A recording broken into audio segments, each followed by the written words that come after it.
The Dust Bowl, a Ryan Potter production.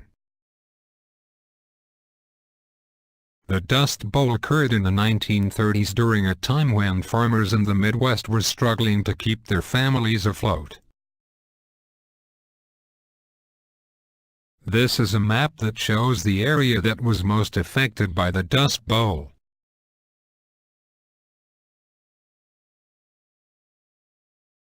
One of the main causes of the Dust Bowl was a lack of water due to a severe drought that caused the Midwest to suffer with little rainfall. Another major cause of the Dust Bowl was the use of poor and outdated farming techniques that left the soil very loose.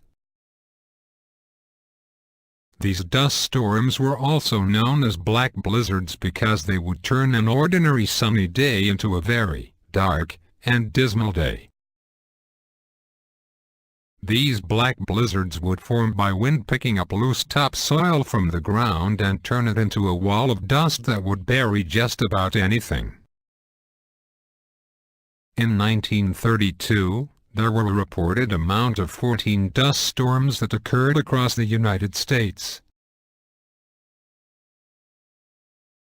In 1933, there was a reported amount of 38 dust storms, nearly triple than the year before.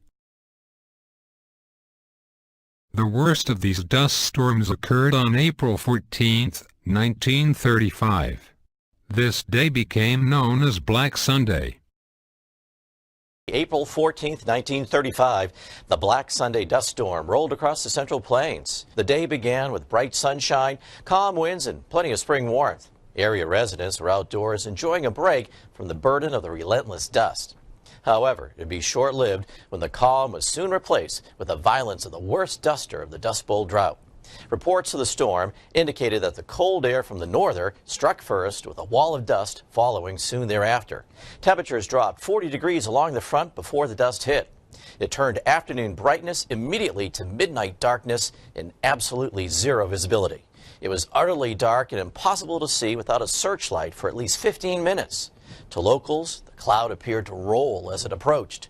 Caught totally unaware, people had to crawl on their hands and knees to find shelter in the extreme darkness. Cars stalled and stopped in the choking dust. Many thought the end of the world had come.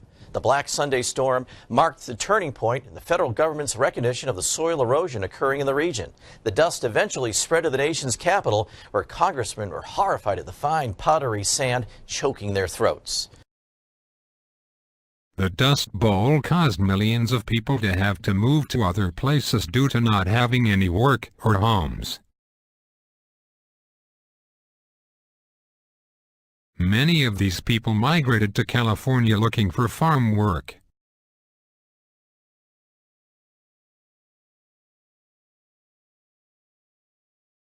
These migrant workers were known as Okies because they were mainly from the state of Oklahoma.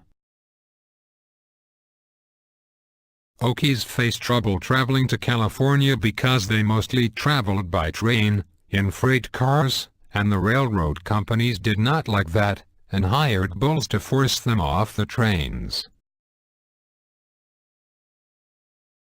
Okies face many hardships in California as they were paid very low wages, and even sometimes were just paid in daily meals.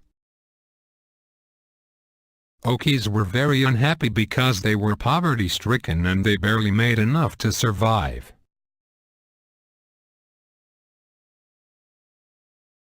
Okies could hardly even afford to find shelter in California, and many lived in tents and makeshift homes.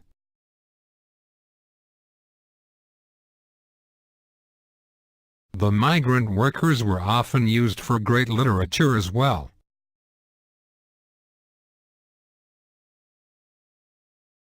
Author John Steinbeck wrote many great novels about the migrant workers, such as The Grapes of Wrath and Of Mice and Men.